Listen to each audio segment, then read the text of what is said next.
Good evening. కొన్ని మంచి మాటలు. జరిగిపోయిన సమయం తిరిగి రాదు కాబట్టి కాలాన్ని వృధాగా గడపకూడదు. అవకాశం ఉన్నప్పుడే పనులను చక్కగా చేసుకోవాలి. కాలం విలువ తెలుసుకుని చదువుకోవాలి. ఈ భూమి నాది అని అహంకారం ప్రదర్శించిన వాడిని చూసి భూమి అంటుందంట, పగిలబడి నవ్వుతుందంట. ఈ ధనం నాది అనే మమకారంతో దానం జోలికి పోనివాడిని చూచి ధనం నవ్వుతుంది.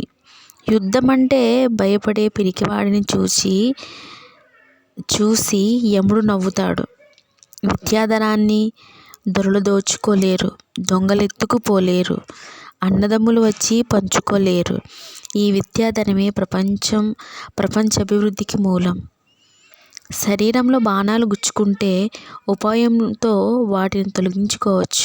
కానీ అతి పరుషంగా మాట్లాడిన మాటలు మనసులో గుచ్చుకుంటే వాటిని తొలగించటానికి మనం ఎన్ని ఉపాయాలు చేసినా లాభం లేదు.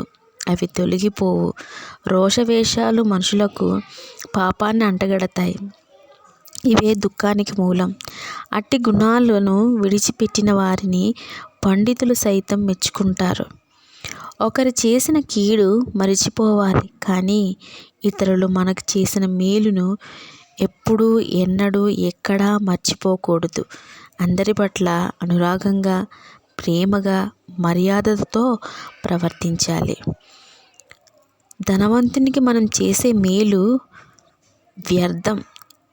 ఎందుకంటే ధనవంతుడు అనగానే ఆయన దగ్గర చాలా సంపద ఉంటుంది. కాబట్టి పేదవారికి మేలు చేస్తే ప్రయోజనం కలుగుతుంది. వానలు లేక ఎండిపోతున్న చేల మీద వర్షం వర్షిస్తే ఫలితం ఉంటుందా? ఉంటుంది. కానీ సముద్రం మీద కురిస్తే ప్రయోజనం ఉండదు కదా. ఎవరి దగ్గర చెయ్యి చాపని వాడు, అడిగితే లేదనకుండా ఇచ్చేవాడు, నోరు తెరిచి నిజం తప్ప అబద్ధం చెప్పని వాడు, యుద్ధంలో వెన్ను చూపని వాడు, అదృష్టవంతులైన తల్లిదండ్రులకు ఇటువంటి గొప్పవాడైన కొడుకు ఒక్కడుంటే చాలు. మనం మంచివారితో స్నేహం చేస్తే మంచి అలవాట్లు వస్తాయి. చెడ్డవారితో స్నేహం చేస్తే చెడు అలవాట్లు అబ్బుతాయి. అవి మన జీవితాన్ని మార్చేస్తాయి.